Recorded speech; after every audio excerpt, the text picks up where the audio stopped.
وہ کہنے لگا کہ دنیا کی تمنا بھی تو اللہ تعالیٰ نے حل کرنی ہے۔ میں نے جواب دیا کہ دنیا کی تمنا رکھو اور پوری کرو، ایسی تمنا جس کا علاج دنیا میں تمہاری محنت کے بغیر ہے، وہ دعا میں شامل کر لو، اسی لیے کہ محنت سے وہ کام حل نہیں ہو سکتا۔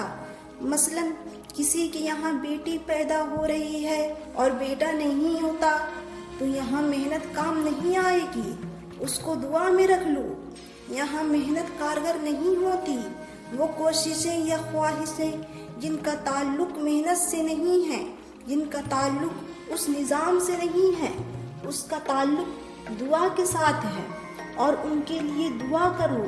ذکر کا مطلب یہ ہوتا ہے کہ محبت، اللہ کی محبت، اور صرف اللہ کی ہی محبت، اور محبت جس سے کرو اس سے دنیا کا سوال نہ کرو، کیونکہ وہ کارساز ہے اور پہلے ہی پوری کر رہا ہے، جس نے تمہارے مانگنے سے پہلے بنائی دی، تمہارے دیکھنے کے لیے روشن کائنات بنائی، جس نے بچے کے پیدا ہونے کے پہلے ماں کے پاس دودھ کا انتظام کر دیا، جو تمہارا نگران ہے، جو سانسوں کا رزق دیتا ہے، نور کا رزق دیتا ہے، ایمان کا رزق دیتا ہے، خیال کا رزق دیتا ہے، ماں باپ کا رزق دیتا ہے، اولاد کا رزق دیتا ہے، جس نے کھلی فضا میں تمہیں رکھا ہوا ہے، وہ تمہارے پالنے کا انتظام کر چکا ہے۔ میں یہ اطلاع دے رہا ہوں تم کو، تم اپنا انتظام نہیں کر رہے ہو، وہ خود ہی کر چکا ہے، بس تم اپنے آپ کو اس کے حوالے کر دو اور اس کی محبت میں چل پڑو۔ یہ نہیں ہو سکتا کہ تم اس کے ساتھ محبت کرو اور وہ تمہارے کام نہ کرے، کام تو خود بخود ہو جائیں گے۔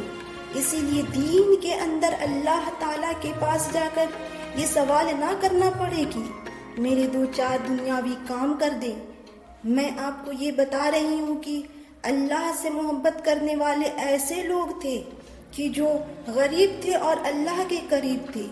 انہوں نے یہ دعا نہیں کی کہ یا اللہ ہمیں پیسہ دے، وہ بڑے مقربین تھے۔ کیا آپ لوگ ایسا تصور کر سکتے ہو کہ حضرت امام عالی مقام حسین علیہ السلام کی کوئی دعا منظور نہ ہو؟ یہ آپ نہیں مان سکتے۔ کیا انہوں نے کربلا کو ٹالنے کی دعا کی ہوگی؟ یہ راز ہے، آپ کے نام سے دعا منظور ہوتی ہے۔ کیا آپ علیہ السلام نے یہ دعا کی ہوگی کہ یا اللہ میرے سر سے کربلا ٹال دے؟ کیا کسی شہید ہونے والے نے یہ دعا کی ہوگی کہ یا اللہ میرے سر سے شہادت ٹال دے؟